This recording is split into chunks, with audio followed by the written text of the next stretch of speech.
ओमाज्ञानतिमिरान्धस्य ज्ञानाञ्जनशलाकया सत्सुरोन्मिलितं येन तस्मै श्रीगुरुवे नमः। नमो विष्णुपादाय कृष्णप्रेष्ठाय भूतले श्रीमते भक्तिवेदान्त स्वामीति नामिने। नमस्ते सारस्वती देवे गौरवाणी प्रचारिणे निर्विशेष शून्यवादी पाश्चात्यदेशतारिणे। जय श्री कृष्ण चैतन्य प्रभु नित्यानंद श्री अद्वैत गदाधर श्रीवासदि गौरभक्त वृंद। हरे कृष्णा कृष्ण कृष्ण हरे हरे, हरे राम राम राम हरे हरे। ஹரே கிருஷ்ணா. பக்தர் எல்லாருக்கும் இனிமையான மாலை வணக்கம். இன்றைய பாகவத சத்சங்க வகுப்புல வந்து கலந்துட்டு இருக்கிற எல்லா பக்தர்களுக்கும் என்னுடைய பணிவான நமஸ்காரம்.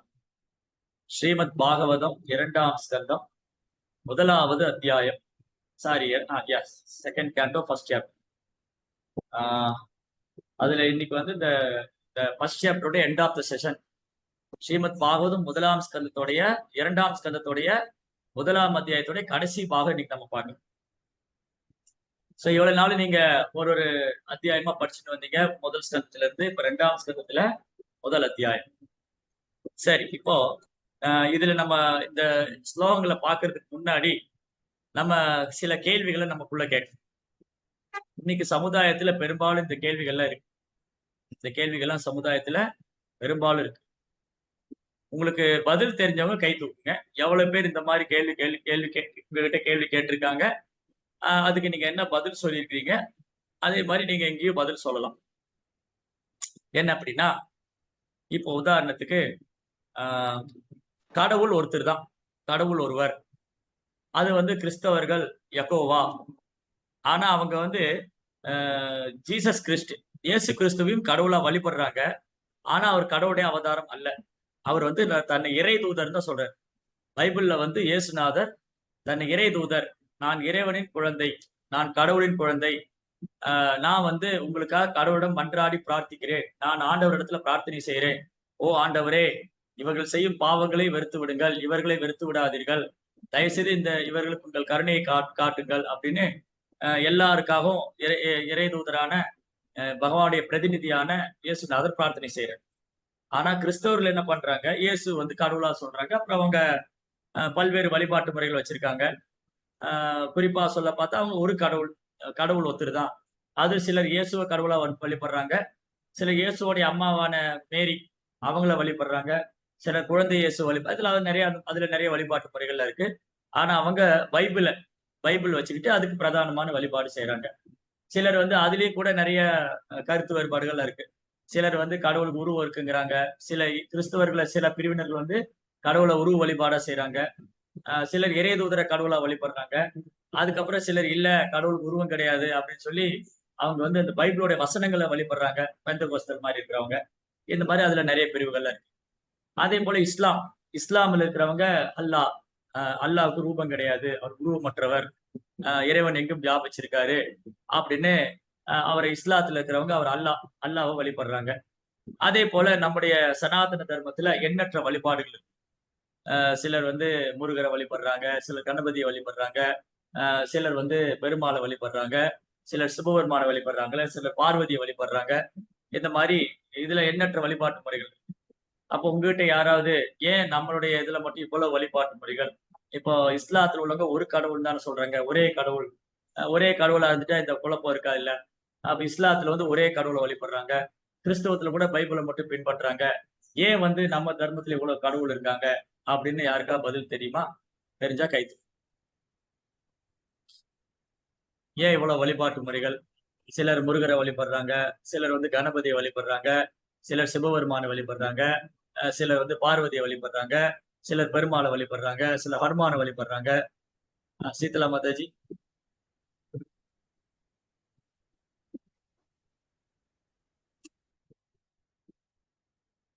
கை தூக்கி இருக்காங்க, அந்த மியூட்ல இருக்காங்களே. சொல்லுங்க மாதாஜி. ஹரே கிருஷ்ண பிரபு. தண்டவத் பிரபு. பிரபு, அந்த ரஜோகுணம், தமோகுணம், சத்துவகுணத்துக்கு தகுந்த மாதிரி ஒவ்வொரு வழிபாட்டுல ஒவ்வொருத்தர் ஈடுபட்டு இருக்காங்க. அப்போ சத்துவகுணத்துல இருக்கிறவங்க உயர்ந்த வழிபாட்டுலையும், ரஜோகுணத்துல தமோ குணத்துல இருக்கிறவங்களும் அவங்களுக்கு தகுந்த மாதிரி தாழ்ந்த வழிபாடுகளில் ஈடுபடுறாங்க பிரபு. சரி, அப்போ ஓகே. கடவுள் ஒருவரே தான். ஆனா அது அறியாமையினால நிறைய பேர் நிறைய மாதிரி மார்க்கங்களே அவங்களே அவங்களோட மென்டல் ஸ்பெகுலேஷனுக்கு தகுந்த மாதிரி உருவாக்கிட்டு அவங்க பற்பல தேவர் வழிபாட்டுல ஈடுபட்டு இருக்காங்க பிரபு. லோகபதி பிரபு.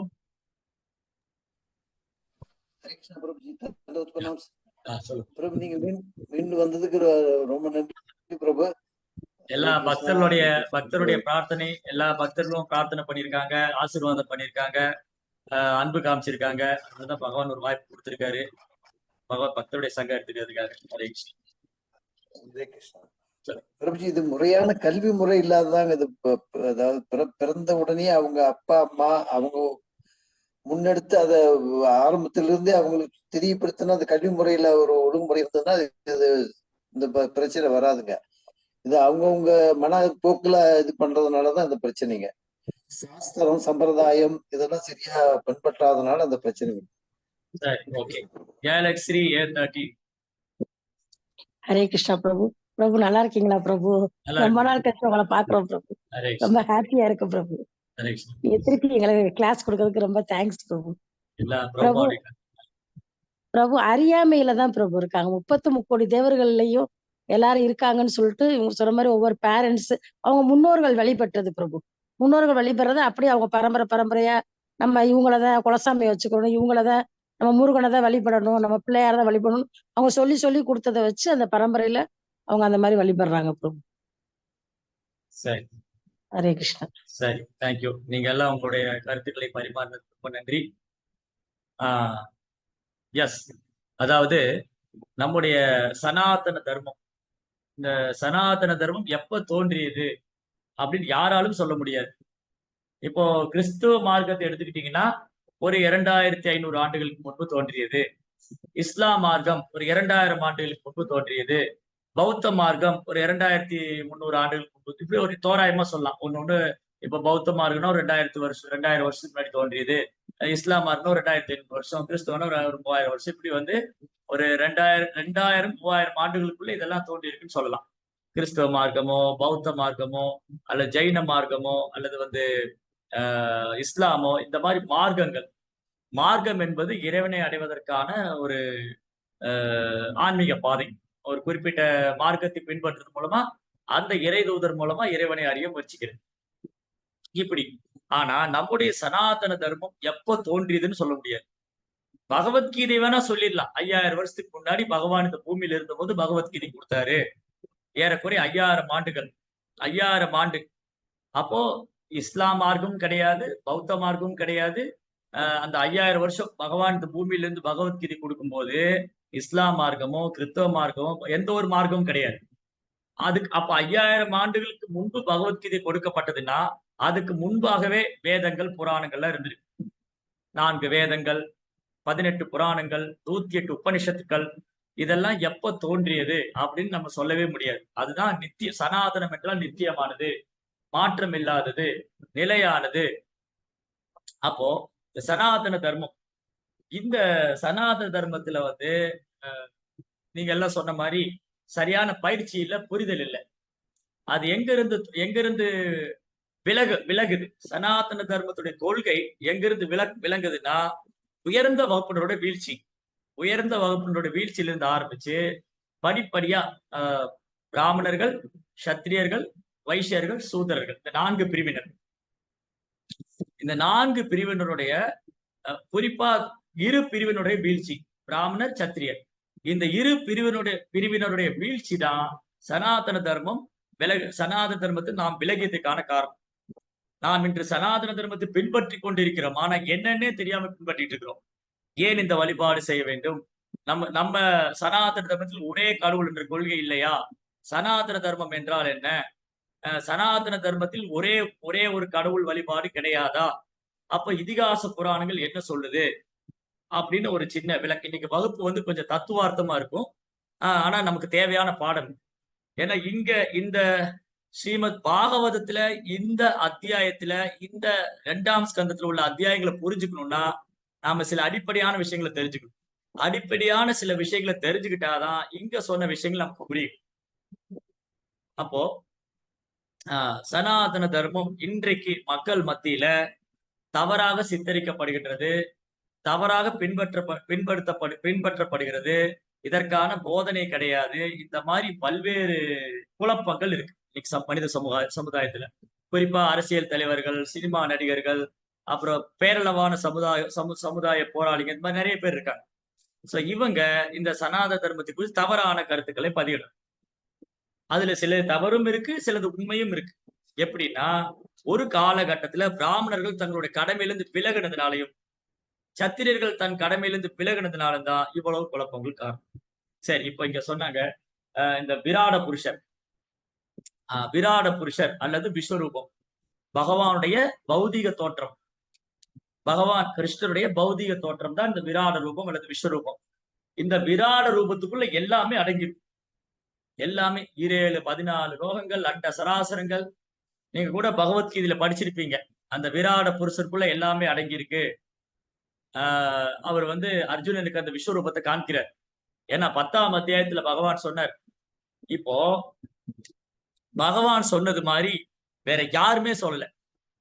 அது சிவபெருமானோ, முருகரோ, கணபதியோ அல்லது இயேசுநாதரோ யாருமே சொல்ல, நான் நீர்த்தேக்கங்களில் சமுத்திரமாய் இருக்கின்றேன், ஸ்தாவரங்களில் ஹிமாலயமா இருக்கின்றேன், மலைகளில் மேருவாக இருக்கின்றேன், சர்ப்பங்களில் வாசுகியா இருக்கின்றேன், குதிரைகளில் உஷைஸ்ரவமாக இருக்கின்றேன், யானைகளில் ஐராவதமாக இருக்கின்றேன், தேவர்களில் இந்திரனாக இருக்கின்றேன். சோ இது பகவத்கீதை கிருஷ்ணர் சொல்றாரு. இது 10ஆம் அத்தியாயத்துல. பகவத்கீதையுடைய 10ஆம் அத்தியாயத்துல கிருஷ்ண பகவான் தன்னுடைய வைபவங்களை பற்றி சொல்றார். அந்த வைபவங்களை பத்தி சொல்லும் போது, இந்த வைபவங்களை சொல்லி முடிக்கிறதுக்கு என்ன இருக்கு அர்ஜுனா? என்னுடைய வைபவத்தில் ஒரு சிறு சதமானத்தை நான் உனக்கு இங்கு கூறியிருக்கின்றேன். எல்லாவற்றையும் புரிந்து உணர்வது மிக கடினம், எல்லாவற்றையும் கூறி முடிப்பதும் கடினம். யத்யத் விபூதி மத் சர்வம் ஸ்ரீமத் ஊர்ஜிதமேவவா தத்தத் தேவானு கச்சந்தி மம தேஜ அம்ச சம்பவம். அர்ஜுனா, இந்த உலகத்துல நீ என்னென்ன அதிசயங்களை காண்கின்றாயோ, என்னென்ன அற்புதங்களை காண்கின்றாயோ, அது எல்லாம் எனது வைபவத்தின் ஒரு ஸ்மால் ஸ்பார்க், ஒரு சிறு பொறிதான். அதுக்கப்புறம் கிருஷ்ணர் தன்னுடைய வைபவங்கள்லாம் சொன்னார். இதெல்லாம் சொல்லிட்டு, இதெல்லாம் சொல்ல என்ன இருக்கு அர்ஜுனா? அதவா பகுநெய்தேன கிம்பார்ப்பேன தவா அர்ஜுனா விஷ்டவ்யாகமிதம் கிருஷ்ணம் ஏகாம் ஸ்தேன ஸ்திதோ ஜெகத். அர்ஜுனா, எனது வைபவங்களை சொல்லி எல்லாம் முடிக்க முடியாது. அது நான் ஸ்டாப்பா போயிட்டு இருக்கு, அது நிறுத்தவே முடியாது. அர்ஜுனா, எனது வைபவங்களை சொல்லி முடிக்க முடியாது, அது எல்லையற்றது. அதவா பகுநெய்தேன, எதை சொல்லி முடிக்க சொல்ற அர்ஜுனா? அதெல்லாம் முடியாது, போய்கிட்டே தான் இருக்கு. அதவா பகுநெய்தேன கிம்பார்ப்பேன தவா விஷ்டவ்யாகம் இதம் கிருஷ்ணம் ஏகாம்ஸ்தேன, ஒரு சிறு சதமானம். பகவத்கீதையுடைய 10ஆம் அத்தியாயத்துல ஒரு சிறு சதமானத்தையே பகவான் அர்ஜுனனுக்கு காமிச்சார். அது கூட இந்த கண்களால் காண முடியாதுன்னு சொன்னார். அர்ஜுனா, உனது கண்களால் என் வைபவத்தை காண முடியாது. ஏன்னா கிருஷ்ணர் 10ஆம் அத்தியாயத்துல தனது வைபவங்களை பற்றி சொன்ன உடனே அர்ஜுனனை காண விரும்பினார். இது நம்ம 11ஆம் அத்தியாயம் பகவத்கீதையினுடைய 11ஆம் அத்தியாயத்துல பார்க்கணும். அர்ஜுனனுக்கு கிருஷ்ணர் தன்னுடைய விஸ்வரூபத்தை காமிச்சார். அதுல 1000 தலைங்க, 1000 கரங்கள், அந்த தலையில வண்ண வண்ண கிரீடங்கள், வண்ண வண்ண ஆபரணங்கள், அந்த விஸ்வரூபத்துடைய அந்த பிரகாசம் எங்கும் வியாபிக்குது. எல்லா திசைகளும் 8 திசைகளும் பரவி இருக்கு. கிருஷ்ணருடைய விஸ்வரூபம் எல்லா திசையும் பரவு. அது வண்ண வர்ண ஆபரணங்கள் அணிஞ்சிருக்காரு. கண் பூசும் ஆபரணங்கள். இப்படி அந்த விஸ்வரூபத்தை இந்த கண்ணால் காண முடியாத அர்ஜுனா, நானுக்கு ஒரு சிறப்பான பார்வையை கொடுக்கிறேன், அது மூலமா தான் நீ பார்க்க முடியும். அப்போ இந்த விஸ்வரூபம் என்பது பகவானுடைய சச்சிதானந்த திருமேனி அல்ல. இது ஒண்ணு நம்ம தெளிவா புரிஞ்சுக்கணும். விஸ்வரூபம் என்பது பகவான் கிருஷ்ணனுடைய சச்சிதானந்த திருமேனி அல்ல, பகவானுடைய ஆன்மீக ரூபம் அல்ல, பகவானுடைய நித்தியமான ரூபம் அல்ல. விஸ்வரூபம் என்பது, இந்த விராட புருஷருடைய ரூபம் என்பது பகவானுடைய பௌதிக தோற்றம், அவருடைய பௌதிக ரூபம். அதுக்குள்ளதான் எல்லாமே அடங்கியிருக்கு. அண்ட சராசரங்கள், 7, 14 லோகங்கள், பல்வேறு தேவர்கள், பல்வேறு ஜீவராசிகள், எல்லாமே இந்த விஸ்வரூபத்துக்குள்ளதான். இதான் அர்ஜுனன் பார்த்தார். கிருஷ்ணர் சொன்னார், அர்ஜுனா, முன்ன நடந்தது இப்ப நடக்கிறது, இனி நடக்க போறது, இது எல்லாம் இந்த நீ விஸ்வரூபத்துல பார்ப்ப. இந்த விஸ்வரூபத்துக்குள்ள எல்லாத்தையும் பார்க்கலாம். அதனால 5000 ஆண்டுகளுக்கு முன்பாகவே பகவான் ஸ்ரீ கிருஷ்ணர் தனது அந்த விஸ்வரூபத்தை காண்பிச்சிருக்கிறார். அதனால கிருஷ்ணஸ்து பகவான் ஸ்வயம், கிருஷ்ணர் தான் ஸ்வயம் பகவான் அப்படின்னு நம்முடைய வேத மந்திரங்கள். ஏன்னா பகவானுக்கு முன்பு எதுவுமே இருக்கல, எந்த பௌதிக சிருஷ்டிப்பும் கிடையாது, பௌதிக சிருஷ்டிப்பே கிடையாது. பகவான் தன் கடைக்கண் பார்வை செலுத்துறது மூலமா தான் பௌதிக சிருஷ்டிப்புன்னு ஒரு தொடங்குது. மயா தக்ஷேன பிரகிருதி சூயதே சச்சராச்சரம். கிருஷ்ணர் தன் கடைக்கண் பார்வை செலுத்தின உடனே பௌதிக சிருஷ்டிப்பு தொடங்கிடுச்சு. அதனால நம்முடைய சனாதன தர்மமானது பகவான் ஸ்ரீ கிருஷ்ணரே பரம புருஷோத்தமனான முழுமுதற் கடவுள். கிருஷ்ணருக்கு முன்பாக பிரம்மாவோ ருத்தரரோ இந்த ஜட பிரபஞ்சமோ பௌதிக சிருஷ்டிப்போ கிடையாது. அப்ப எல்லாமே அவற்றுக்கு தான் வந்திருக்கு. இப்படி ஸ்ரீமத் பாகவதத்துல, ஸ்ரீமத் பாகவதம் புராணம் அமலம், பாகவதம் வந்து எல்லா புராணங்களின் தலையானது, எல்லா புராணங்களின் சாரம். அப்போ கிருஷ்ண பகவான் 5000 ஆண்டுக்கு முன்பாக இந்த பூமியில் இருந்த பொழுது மனித வர்க்கத்தின் நன்மைக்காக 2 முக்கியமான கிரந்தங்கள், ஒன்று பகவத்கீதை, இன்னொன்று ஸ்ரீமத் பாகவதம். பகவத்கீதை பகவானே தன் திருவாயிலிருந்து கொடுத்து பேசினது. ஸ்ரீமத் பாகவதம் பகவானுடைய தெய்வீக குணங்கள், அவரது லீலைகள், அவருடைய நாம ரூப குணாதிசயங்கள், பகவானுக்கு பக்தருக்குள்ள அன்பு பரிமாற்றம், இந்த சிருஷ்டிப்பு லீலை, இந்த பிரபஞ்சம் எப்படி சிருஷ்டிக்கப்பட்டது, அதுக்கு பின்னாடி கிருஷ்ணர் எப்படி இருக்கிறாரு, இது எப்படி எல்லாம் இயங்குது, இது பாகவதத்துல. நீங்க பாகவதத்துல பாருங்க, இங்க ரொம்ப அற்புதமான வர்ணனைகள். எப்படி வந்து அந்த பிரபஞ்சம், அந்த விராட புருஷன் அவருடைய பாதத்துல என்ன இருந்து வருது, அவருடைய இடுப்புக்கு கீழே வந்து கீழ் கிரகங்கள் இருக்கு, வயிறு பகுதியில தேவலோகங்கள் இருக்கு, அதுக்கு மேல உயர் கிரகங்கள் இருக்கு. இப்படி எல்லாமே இந்த 14 லோகங்களும் அந்த விராட புருஷோட ரூபத்துக்குள்ள இருக்கு. அப்போ இது ஏன் இந்த மாதிரி வர்ணனைகள் அப்படின்னா, இத புரிஞ்சுக்க பகவான் ஸ்ரீ கிருஷ்ணருடைய தெய்வீகமான ரூபம், சச்சிதானந்த ரூபத்தை புரிஞ்சுக்க முடியாதவங்க அவங்களுக்காக வேண்டிதான். அதாவது மனக்கற்பனையாளர்கள், தத்துவவாதிகள், வேதத்தை ஆராய்ச்சி பண்றவங்க, ஞானிகள், யோகிகள், இவங்க கூட இறைவனை இப்படி தியானிக்க முடியும். அதாவது அவருடைய அமானுஷ்யமான சக்திகளை வச்சு அவர் தியானிக்கும். இயற்கை வந்து எல்லாரையும் வசீகரிக்கும். அதனாலதான் சில பேர் சொல்றாங்க இயற்கையானது, இயற்கையானதுங்கிற, அது பேரு இயற்கைன்னு வச்சிருக்காங்க, நேச்சர். திஸ் இஸ் நேச்சர், இது இயற்கை. ஆனா அந்த இயற்கைக்கு பின்னாடி பெரும் சக்தி இருக்கு. இந்த பெரும் சக்திய உணர முடியாதவங்க, அந்த சக்திய முழுமையா உணர முடியாது, 2 கேட்டகரி இருக்காங்க. சோ இயற்கை, இந்த ஜட இயற்கை, பௌதிக சக்தி, இந்த உலகம்.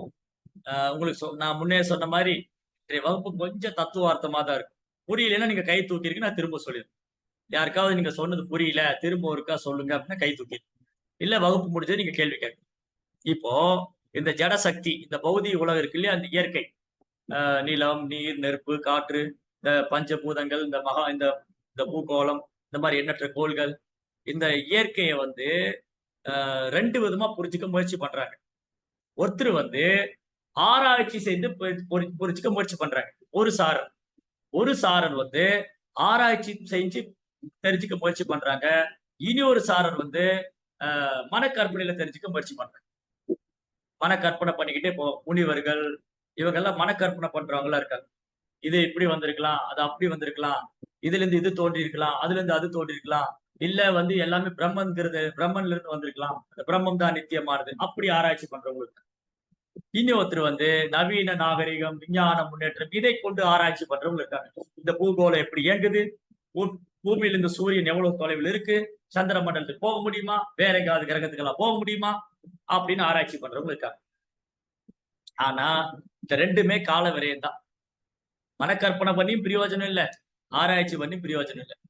அதனாலதான் சிலர் வந்து ஆன்மீக பாதை ஏற்றுக்கொண்டு, அதுல 3 கேட்டகரி இருக்காங்க. ஆன்மீக பாதை ஏற்றுக்கொள்றவங்கள சிலர் வந்து இறைவன் அருவமானவர், அவருக்கு உருவம் கிடையாது. ஏன்னா இந்த இப்போ பெரிய பிரம்மாண்டமே அவற்றுக்கு வந்திருக்குன்னா அவருக்கு எப்படி நம்மள மாதிரி உருவம் இருக்க முடியும்?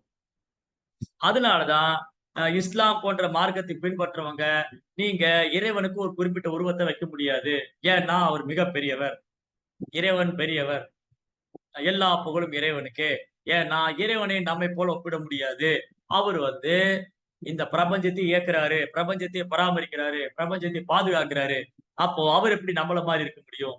அதனால அவர் நம்மை விட ஆற்றல் படைத்தவர், அவர் எங்கும் வியாபிச்சிருப்பவர், எங்கும் வியாபிச்சிருப்பவர், ஏகத்துவம், ஏகம், ஏகம்னா ஒண்ணுதான், இறைவன் ஒத்துருதான், அவரு கண்ணுக்கு புலப்பட மாட்டாரு அப்படின்னு சிலர் வந்து இறைவனுடைய தோன்றா ரூபத்தை வழிபடுறாங்க. அப்போ இஸ்லாத்துல உள்ளவங்களும் பகவானை தான் வழிபடுறாங்க, ஆனா அவருடைய தோன்றா ரூபத்தை வழிபடுறாங்க. இவ்வளவுதான் வித்தியாசம். ஆக மொத்தத்துல பார்த்தா கடவுள் ஒத்துருதான், கடவுள் ஒத்துருதான். ஆனா இஸ்லாத்துல உள்ளவங்க என்ன பண்றாங்க, அந்த ஒரு கடவுள் ஒருவரை அவருடைய தோன்றா ரூபத்தில் வழிபடுறாங்க. இதுதான் பகவத்கீதையினுடைய 12ஆம் அத்தியாயத்தின் அர்ஜுனுடைய முதல் கேள்வி. 12ஆம் அத்தியாயம் முதல் ஸ்லோகத்துல அர்ஜுனன் ஒரு கேள்வி கேட்கிறார் கிருஷ்ணர்ட்ட. ஓ பகவானே, உங்களை வந்து 2 விதமா அணுக முயற்சி பண்றாங்க.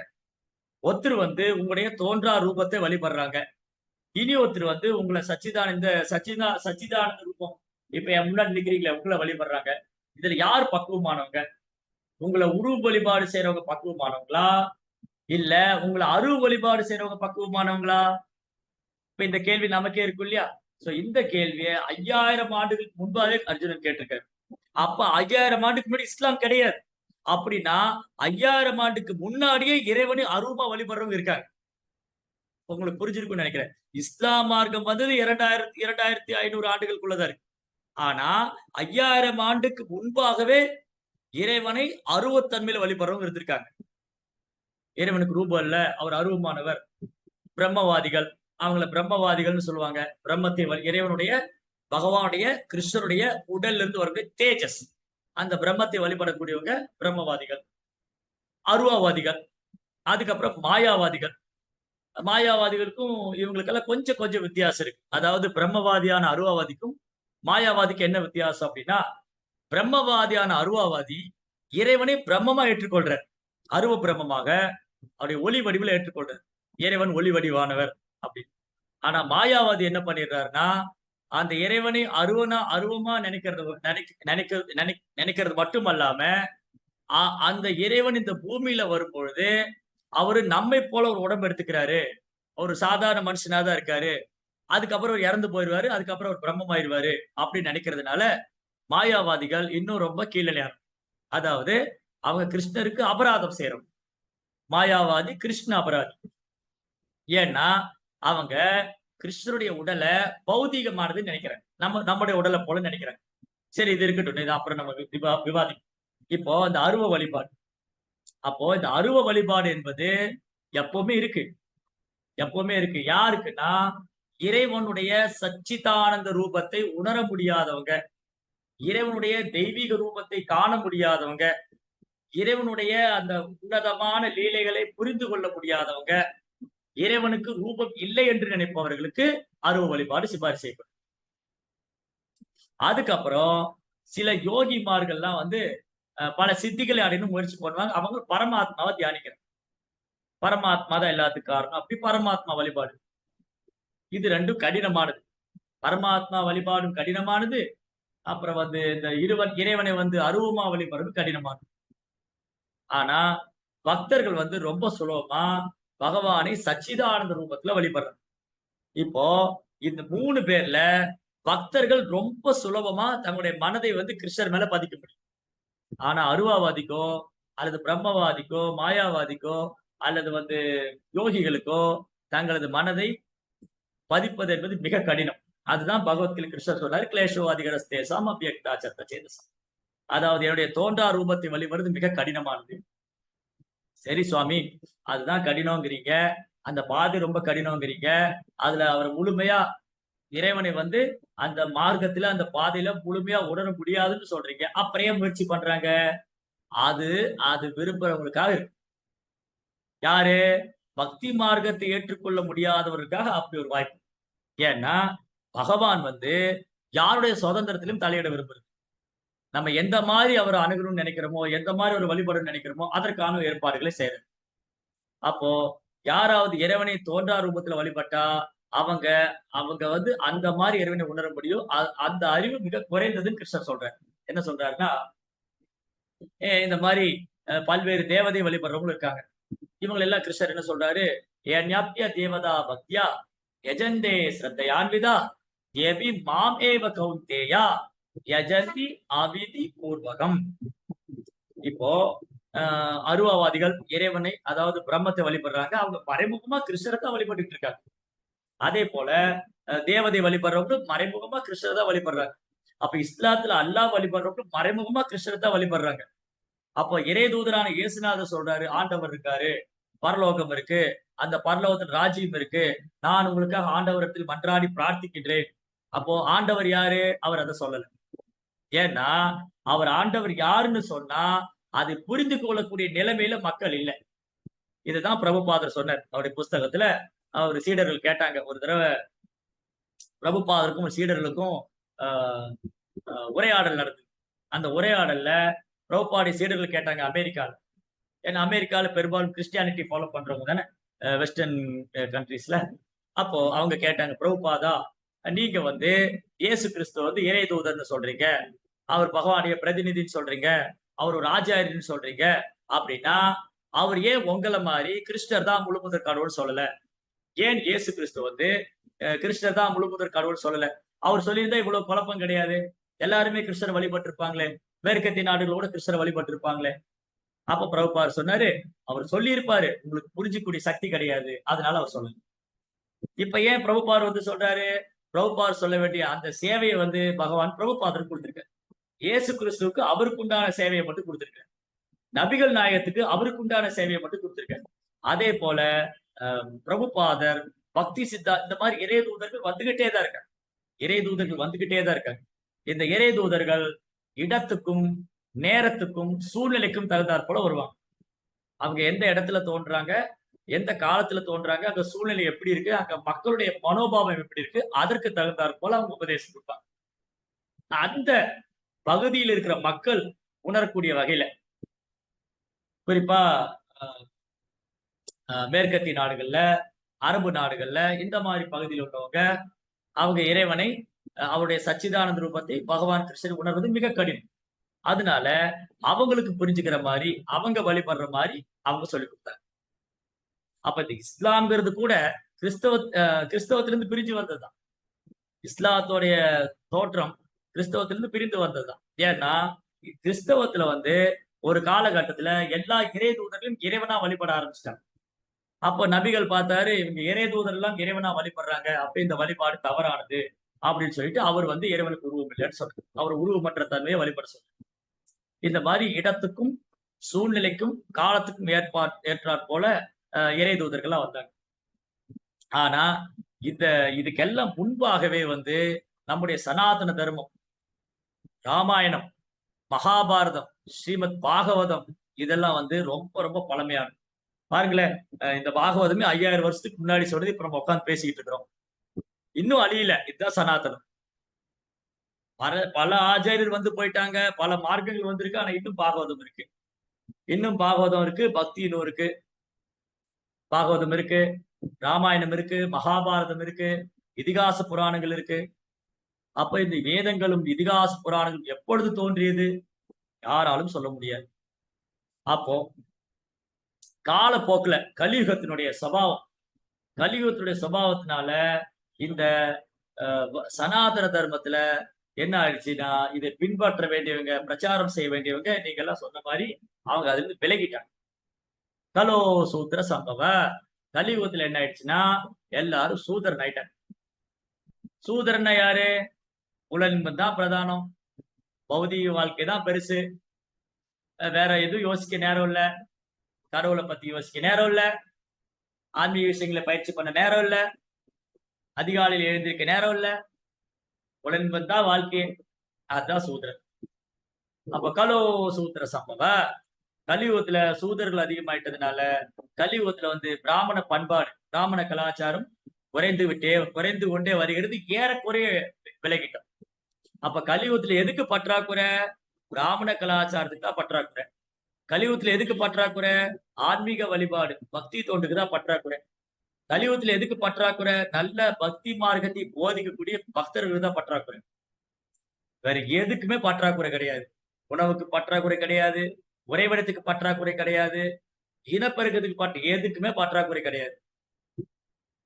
அப்ப பற்றாக்குறை எங்க இருக்குன்னா கலியுகத்துல ஆன்மீக விஷயங்களை போதிப்பவருக்கு தான் பற்றாக்குறை. அது உண்மையான தத்துவங்களை எடுத்து சொல்றவங்க, சனாதன தர்மத்தை உள்ளது உள்ளவாறு பேசக்கூடிய குரு சீட பரம்பரையில் வரக்கூடிய ஆச்சாரியர்கள், குருமார்கள், பக்தர்கள், இதுக்குதான் பற்றாக்குறை. அதனாலதான் கலியுகத்தினுடைய ஆச்சாரியர் ஸ்ரீல பிரபுபாதர் வந்து கலியுகத்துல இந்த கிருஷ்ண பக்தியை பிரச்சாரம் பண்ணார். எனக்கு இதுக்குதான் பற்றாக்குறை. ஏன்னா இந்த காலத்துல பெரும்பாலும் மக்கள் வந்து விஞ்ஞானத்தை நம்புவாங்க, அப்புறம் சினிமா நடிகர் சொல்றதை நம்புவாங்க, அப்புறம் அரசியல் தலைவர்கள் சொல்றது. ஏன்னா சூதர்கள் ஆயிட்டாங்க, எல்லாம் சூதர்களா இருக்கிறதுனால சினிமா நடிகர்களும் விஞ்ஞானிகளும் அரசியல் தலைவர் சொல்றதா நம்புவாங்க. அதனால கலியுகத்துல இந்த ஆன்மீக விஷயங்களை பிரச்சாரம் செய்வது, உண்மையான ஆன்மீக விஷயங்களை பிரச்சாரம் செய்வது மிக கடினமாக இருக்கின்றது. இதுதான் இங்க பிரச்சனை. அப்போ இங்க என்ன நடக்குதுன்னா, இப்போ அட் பிரசன்ட்ல கலியுகத்துல இப்ப நடைமுறையில பெரும்பாலும் இந்த சனாதன தர்மத்துக்கு வந்து அவதூறு பேசுறது, தவறா சித்தரிக்கிறது, நம்முடைய வேதங்களுக்கு தவறான அர்த்தம் கற்பிக்கிறது, நம்முடைய வழிபாட்டுக்கு தவறான அர்த்தம் கற்பிக்க, இந்த மாதிரி உள்ள ஒரு சூழ்நிலை. அதனாலதான் பிரபுபாவுடைய புஸ்தகங்கள் ரொம்ப அவசியம். குறிப்பா பாகவதம், பகவத்கீதை, இதை விநியோகம் செய்யறது, பிரச்சாரம் செய்யறது. 1000 ஆண்டுகளுக்கு முன்பாக ஸ்ரீமத் ராமானுஜாச்சாரியர் தோன்றினார். 1000 ஆண்டுக்கு முன்பாக. இன்றைக்கு வந்து அவருடைய அவதார தினம், திதி. ராமானுஜாச்சாரியர் தோன்றிய திதி இன்னைக்கு. மிகப்பெரும் ஆகச்சிறந்த ஒரு ஆச்சாரியர். ஸ்ரீ சம்பிரதாயத்துல வந்து அவருடைய நட்சத்திர தண்ணிக்கு பெரும்பாலும் கொண்டாடுவாங்க. பெரும்பாலும் தமிழ்நாட்டுல, அதாவது தென்னிந்தியால நட்சத்திரம், ஒருத்தர் பிறந்த தினம் வந்து நட்சத்திரத்தை பேஸ் பண்ணி கொண்டாடுவாங்க. வட மாநிலங்கள்ல ஒருத்தர் பிறந்த திதியை வச்சு கொண்டாடுவாங்க. இது அந்தந்த பகுதியில் வாழக்கூடிய மக்களுடைய பழக்க வழக்கம். தமிழ்நாட்டுல பெரும்பாலும் நம்ம எல்லாம் என்ன பண்ணுவோம், நட்சத்திரம், உன்னுடைய பிறந்த நட்சத்திரம் இன்னைக்கு வருது, அதுவும் போய் இன்னைக்கெல்லாம் வந்து இங்கிலீஷ் டேட், ஆங்கில தேதி வச்சு கொண்டாடுறோம். நான் வந்து ஜனவரி 12ஆம் தேதி பிறந்தேன், நான் அக்டோபர் 2ஆம் தேதி பிறந்தேன், நான் ஏப்ரல் 4ஆம் தேதி பிறந்தேன், அப்படி கொண்டு. ஆக்சுவலி பார்க்க போனா திதி தான் ரொம்ப அவசியம். திதி என்ன, திதியில என்ன நட்சத்திரம் நமக்கு வருது. அப்ப வட மாகாணங்கள்ல திதியை வச்சு கொண்டாடும். இந்த திதியில பிறந்தார், இந்த திதி அன்று இறந்தார். அப்ப வருஷத்துக்கு ஒரு முறை அந்த திதி வரும்போது அவர் பிறந்த தினம், மறைந்த தினத்தை வழிபாடு செய்வோம்.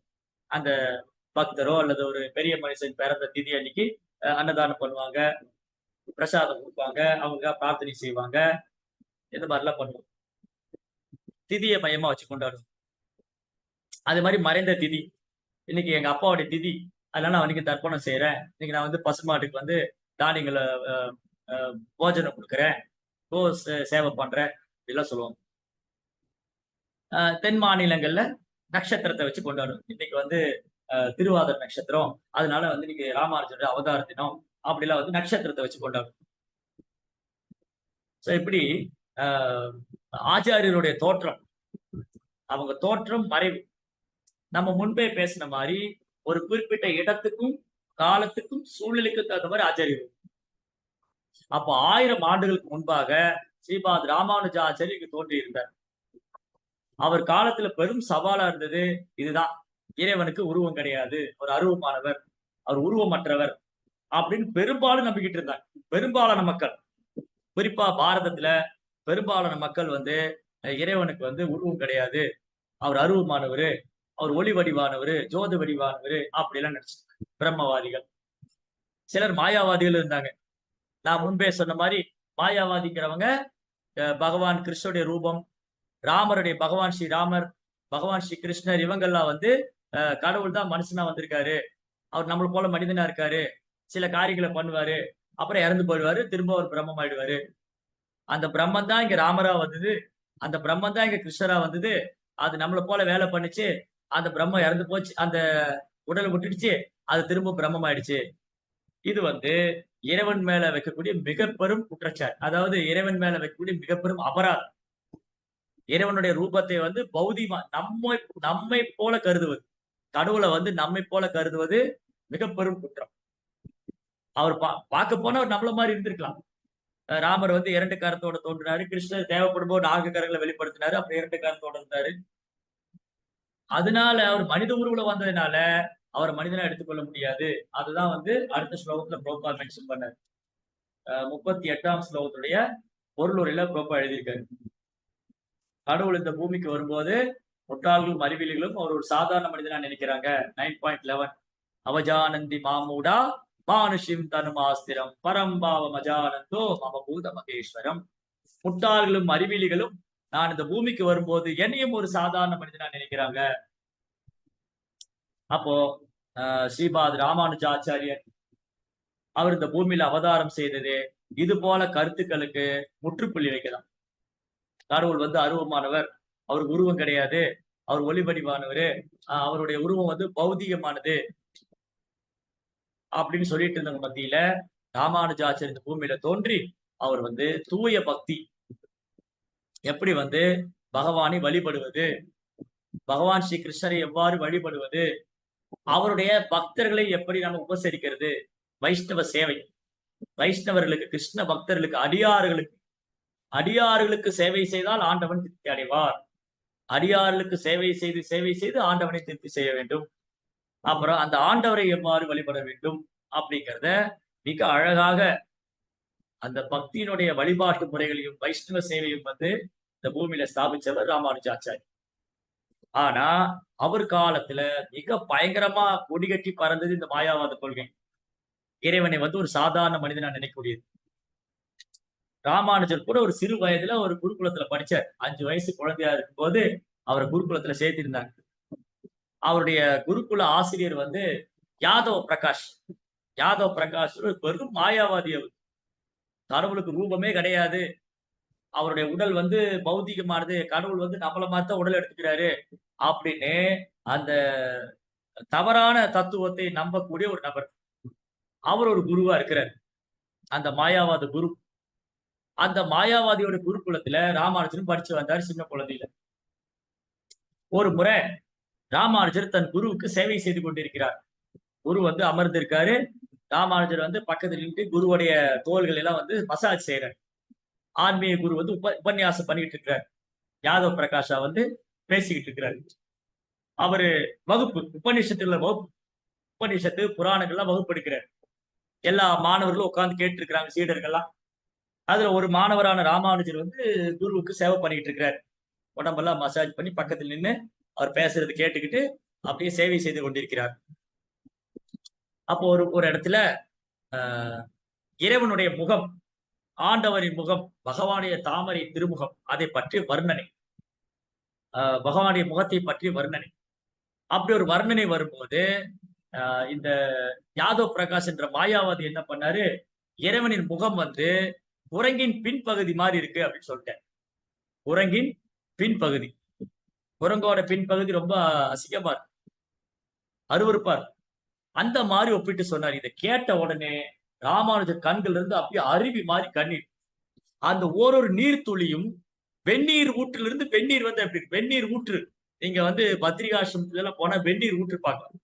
அப்படியே தக தக தகன்னு வெந்நீர் கொதிக்கும். கீழே வந்து அழகானந்த ஐஸா ஓடிக்கிட்டு, கீழே இறங்கி வந்தா அழகானந்த நதி வந்து ஐஸ் உருகி அப்படி ஓடிக்கிட்டு, மேல போனா வெந்நீர் ஊற்று. அப்ப ராமானுஜர் கண்கள் இருந்து வழிந்த கண்ணீர் ஆனது வெந்நீர் மாதிரி அவருடைய குருவுடைய தோல்ல சிந்தியது. டக்குன்னு பாக்குறாரு, நான் என்ன சொல்லிட்டேன் இப்போ, உனக்கு ஏன் அழுக வருது? இந்த கண்ணுல இருந்து வரக்கூடிய அழுகை வந்து 2 காரணத்தினால வரும். எல்லாருக்கும் அழுக வரும், நம்ம எல்லாருக்குமே அழுக வரும். 2 காரணத்தினால வரும். ஒண்ணு சந்தோஷத்தினால வரும், இன்னொன்னு துக்கத்தினால வரும். தாங்க முடியாத துக்கத்தினால, கவலையினால, கோபத்தினால, பொறாமையினால கூட அழுக வரும். துக்கத்திலேயோ கவலையிலயோ கோபத்திலயோ அழுக வந்து அந்த அழுகை வந்து அந்த கண்ணீரானது சூடா இருக்கும். ஆனா ஆனந்தத்துல வரக்கூடிய கண்ணீர் வந்து அப்படி குளிர்ச்சியா இருக்கும். இப்போ ராமானுஜர் கண்ணிலிருந்து வந்த கண்ணீர் வந்து ஆனந்தத்திலிருந்து வந்தது இல்ல, கவலையினால வருத்தத்தினால வந்தது. அது வெந்நீர் மாதிரி சூடா இருக்கு. அத வந்து யாதவ் பிரகாஷ் மேல பட்ட உடனே அவர் கேட்கிற, நான் இப்ப என்ன சொல்லிட்டேன், ஏன் நீ அழறப்போ? உடனே ராமானுஜர் மிக அழகாக விளக்கம் கற்பிக்கிறார். ஏன்னா அவர் ஆச்சாரியன் இல்லையா, ஆதிசேஷன் அவதாரம். பலராமர், ஆதிசேஷன், லக்ஷ்மணன். யாரு வந்து லக்ஷ்மணன் அவதாரம் பண்ணாரோ, யாரு ஆதிசேஷனா வந்தாரோ அவரு ராமானுஜாச்சாரியர் இந்த பூமியில அவதாரம். ஸ்ரீபெரும்புதூர் ரொம்ப அழகான திவ்ய தேசம். அந்த ஸ்ரீபெரும்புதூர்ல தான் ராமானுஜர் தோன்றினார், அவதாரம் செய்தார், திரு அவதாரம். அப்போ ராமானுஜர் அழும்போது அவர் விளக்கம் இந்த மாயாவாத குரு அவர் கேட்டோடனே மிக அழகான விளக்கம். ஐயா நீங்க சொன்னது அப்படி இல்ல, குரானுடைய கருத்து இதுதான், இந்த அர்த்தத்தை தான் அது சொல்லியிருக்கு, அந்த வேத வாக்கியம் வந்து இதுதான், நீங்க அதை உண்மைக்கு மாத்தி சொல்றீங்க அப்படின்னு ராமானுஜர் தன் குருவுக்கே பாடம் எடுத்தார். அதனால அந்த மாணவர்களுக்கெல்லாம் ராமானுஜர் மேல பொறாமை. அது மட்டும் இல்ல, இந்த குருவுக்கும் பொய் அகங்காரம். ஓ, இந்த சிறுவன் எனக்கு பாடம் கற்பிப்பதா. இனி ஒரு முறை என்ன ஆயிடுச்சு, பிரம்மம் என்ற வார்த்தைக்கு விளக்கம் கொடுக்கிறார். அப்போ ராமானுஜர் பக்கத்துல சேவை பண்ணிட்டு இருக்கிறாரு, பிரம்மம் என்ற வார்த்தைக்கு ஒரு விளக்கம் கற்பிக்கிறார். உடனே ராமானுஜர் குறுக்கிட்டு அது பொருள் அல்ல, அது இதுதான் பொருள்னு சொல்லி ராமானுஜர் வந்து பிரம்மம் என்பது பகவானுடைய உடலில் வர தேஜஸ், பகவானுடைய சிறிய அம்சம். அது பிரம்மமே முழுவதும் ஆகாது, பகவான் தான் முழுமையானவர். கேட்ட உடனே அந்த குருவுக்கும் மாணவருக்கும் ராமானுஜர் மேல பொறாமை, கோபம், எல்லாம் ஒரு திட்டம் போடுறாங்க.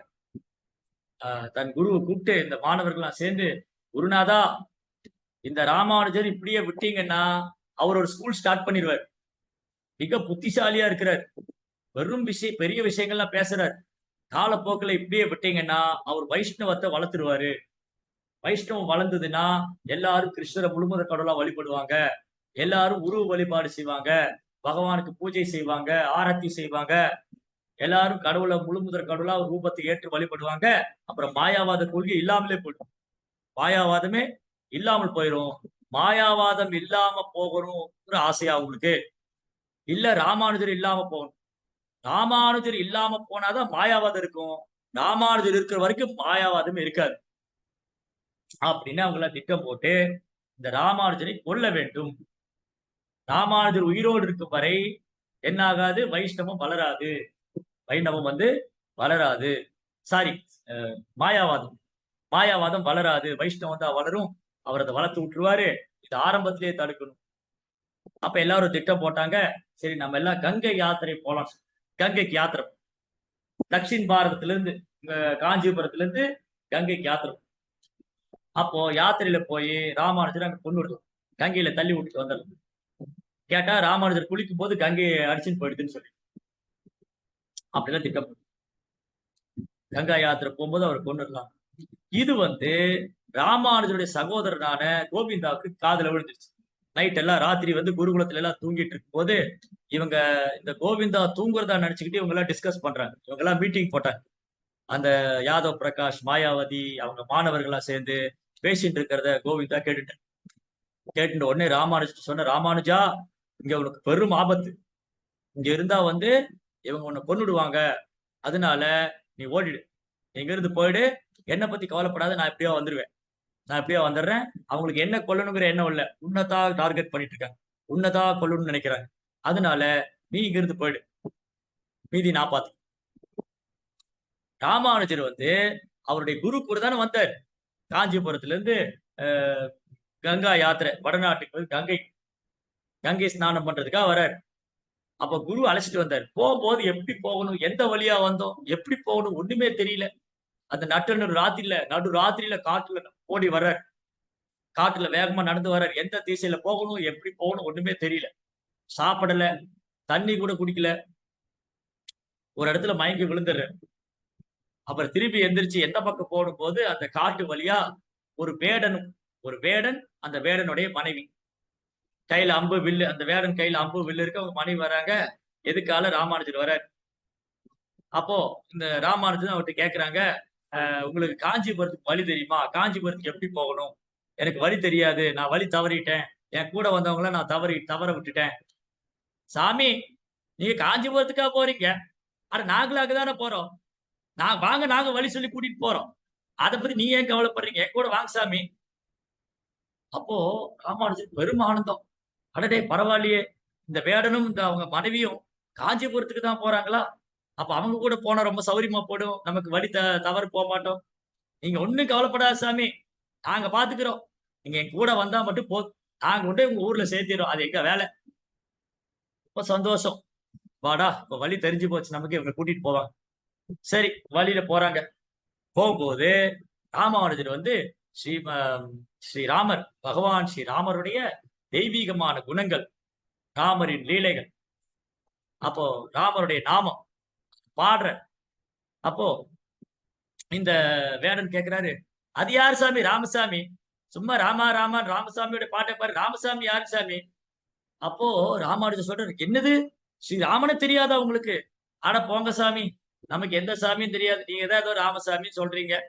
அது எப்படி இருப்பாரு அவர் இந்த ராமசாமி அப்படின்னு அந்த வேடன் கேக்குறாரு.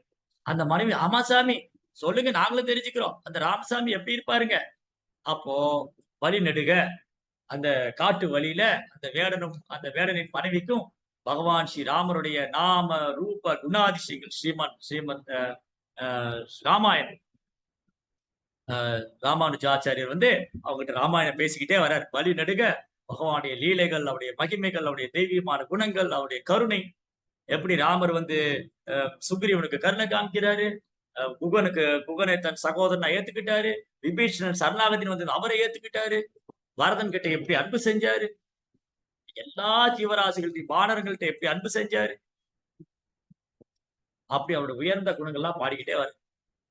ஓ சாமி, நீ சொன்ன மாதிரி இந்த ராமசாமி பெரிய சாமி தான் சாமி, இப்படி எல்லாம் பண்ணிருக்கிறாங்களாக்கு, எங்களுக்கே ஆச்சரியமா இருக்குதே. அந்த அம்மா, ஆமா சாமி, இது நாங்க இதுக்கு கேட்டதே இல்லை. என்னது ராமாயணம் நீங்க கேட்டது இல்லையா? ஐயோ, எவ்வளவு பெரிய துக்கம். ராமாயணம் நாம் ஒருவரும் அறிந்திருக்க வேண்டியதல்லவா அப்படின்னு வழி நடுக பேசிட்டு வர. இப்படியே 2-3 தினங்கள் போய் ஒரு வழியா இரவு பகலா தூங்காம அப்படியே ராமாயண கதையை பேசி தன்னை வருது ராமானுஜர் அந்த ஆனந்தத்தை லைச்சு வர.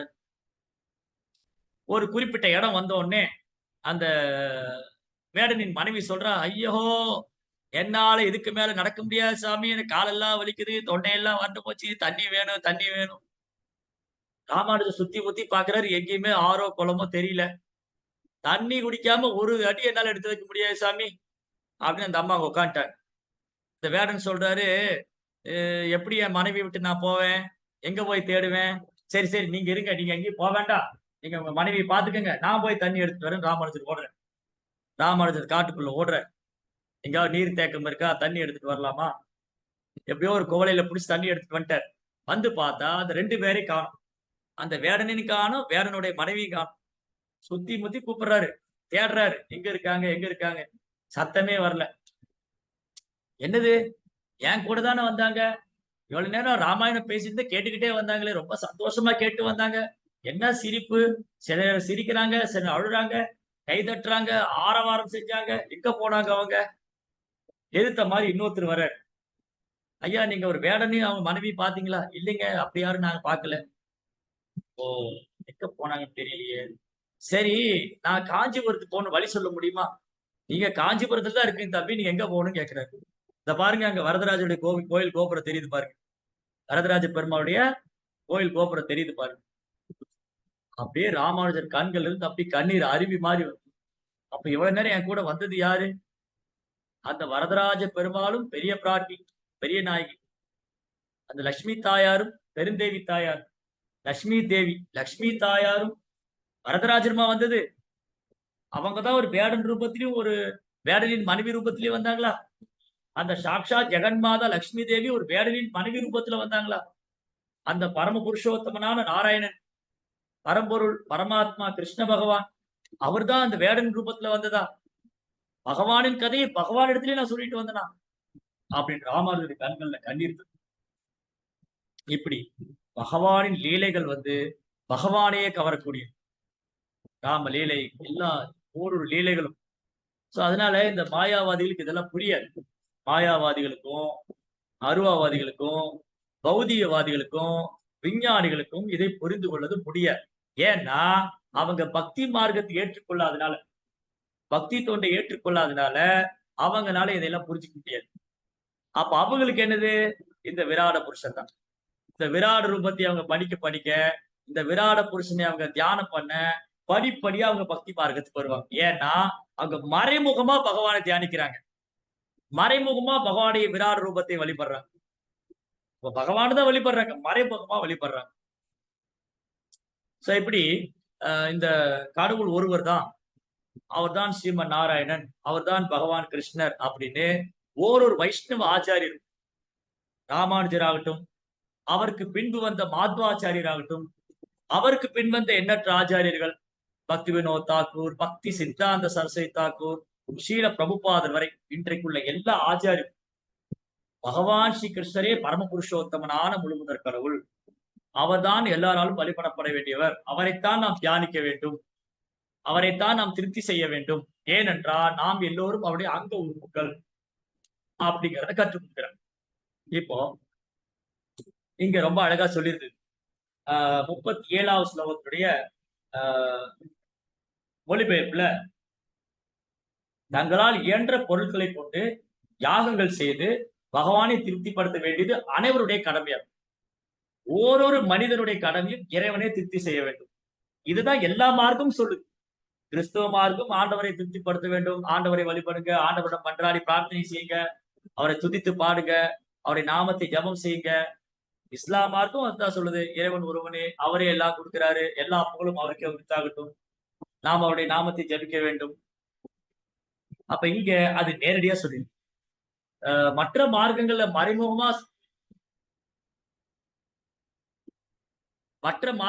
மறைமுகமா சொன்ன விஷயம் ஸ்ரீல பிரபுபாவுடைய கருணையாலும், ஸ்ரீ சைதன்ய மகாபுடைய கருணையாலும், பகவான் ஸ்ரீ கிருஷ்ணனுடைய கருணையாலும் இங்கு நேரடியா சொல்லியிருக்கு. அவருடைய நாமம் ஹரே கிருஷ்ணா கிருஷ்ண கிருஷ்ண ஹரே ஹரே, ஹரே ராம ராம ராம ஹரே. இந்த நாம ஜபம் இதுதான் இந்த யுகத்துக்கான யஜ்யம்.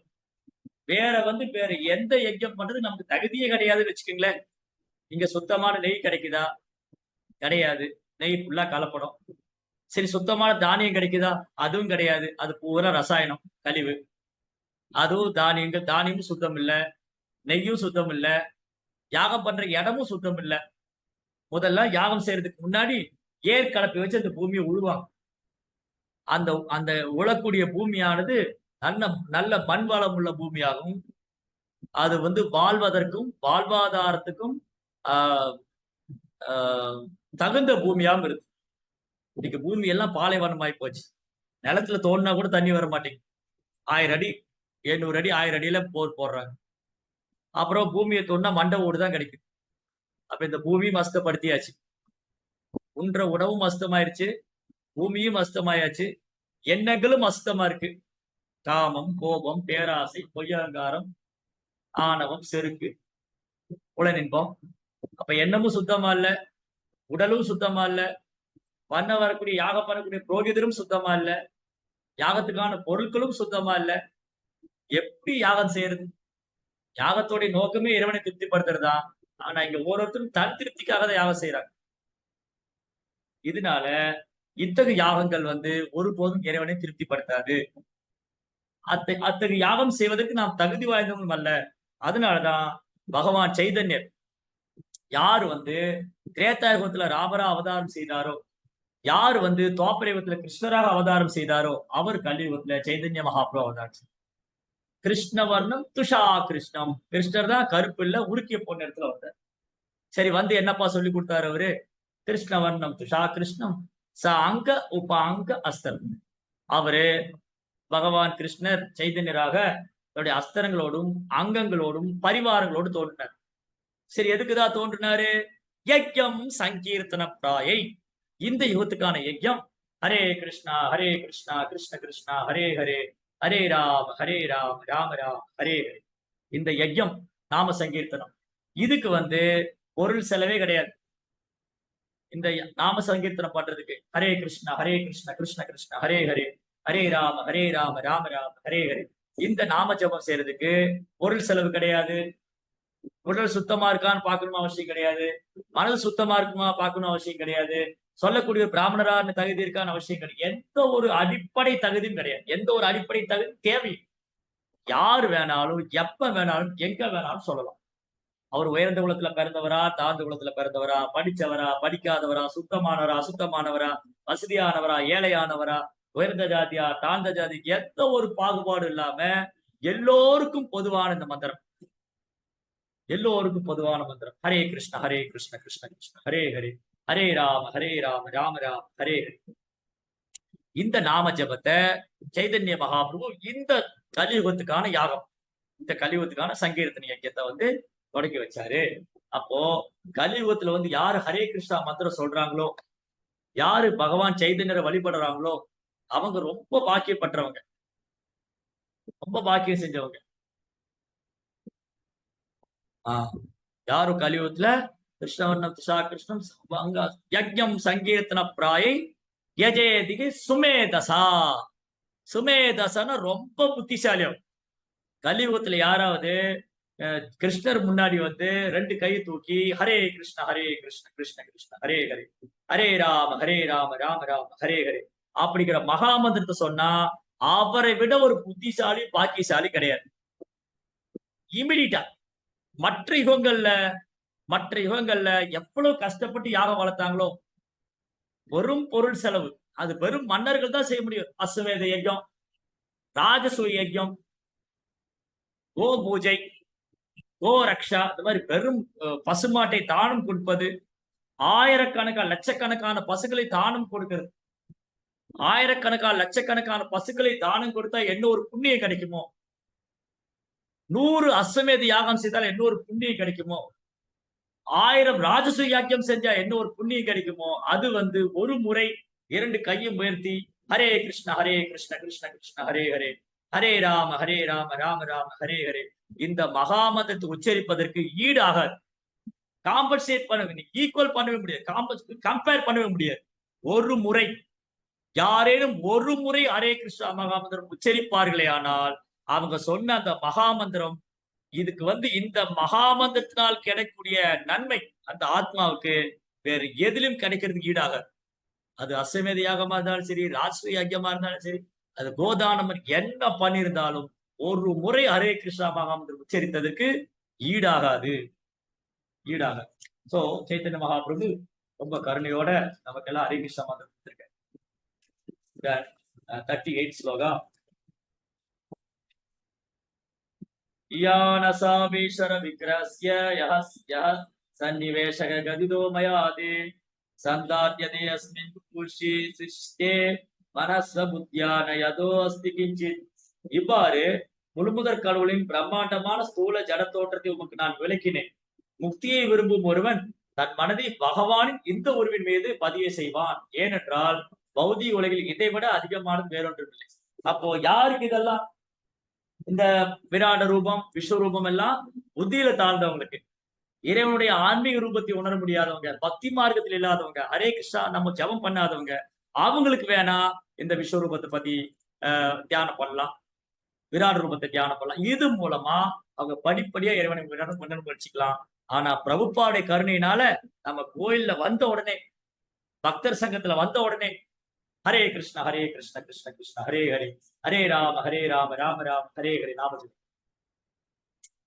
சர்வதி விருத்தி அனுபூத சர்வ ஆத்மா யதா ஸ்வப்ன ஜனேஷிதைஹ தம் சத்யமானந்த நிதம் பஜேத நான்யத்ர சஜ்ஜேத் யதாத்மபாதஹ.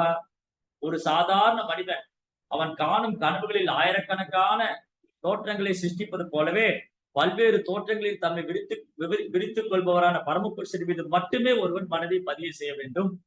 ஒன்றே ஆன சர்வானந்த மெய்ப்பொருள் மீது மட்டும் தன் மனதை ஒரு பதிக்க வேண்டும். இல்லை என்றால் ஒருவன் தவறாக வழிநடத்தப்பட்டு தனது இழிவுக்கு தானே காரணமாகி விடுவார். இப்போ ஒரே வழிதான், கலியுகத்துல நாம் இறைவனை தியானிப்பதற்கு, இறைவனை திருப்தி செய்வதற்கு, இறைவனை வழிபடுவதற்கு ஒரே வழி ஹரே கிருஷ்ண கிருஷ்ண கிருஷ்ண ஹரே ஹரே, ஹரே ராம ராம ராம ஹரே ஹரே. இந்த நாமத்தை உச்சரிக்கிறது மூலமா, இந்த நாமத்தை ஜபத்தை தியானம் செய்யறது மூலமா நம்ம வெகு சுலபமாக நம் மனதை பகவானின் தாமரை பாதத்தில் பதிச்சிருக்கு. இதை விட ஒரு உயர்ந்த சிறந்த எளிமையான முறை கிடையாது. அதனால இந்த அத்தியாயத்தோட கன்க்ளூஷன் என்னன்னா, நாம வந்து கிருஷ்ணருடைய அந்த உன்னதமான சச்சிதானந்த ரூபம். இந்த அத்தியாயத்தோட முடிவு, நாம் நம் மனதை பகவான் ஸ்ரீ கிருஷ்ணரின் தாமரை பாதத்தில் பதிவு செய்யும். அப்படின்னா அதுக்கு ஒரே வழி இந்த கலியுகத்துல ஹரே கிருஷ்ணா மகாமந்திரம் தான். இதை தவிர வேறு வழி இல்லை, வேறு வழி இல்லை, வேறு வழி இல்லை. ஹரே கிருஷ்ணா. ஜெய் ஸ்ரீல பிரபுபாதிக்கு. ஓகே, உங்களுக்கு ஏதாவது கேள்விகள் சந்தேகம் இருந்தா கேட்கலாம். உங்க கருத்துக்கள் ஏதாவது இருந்தாலும்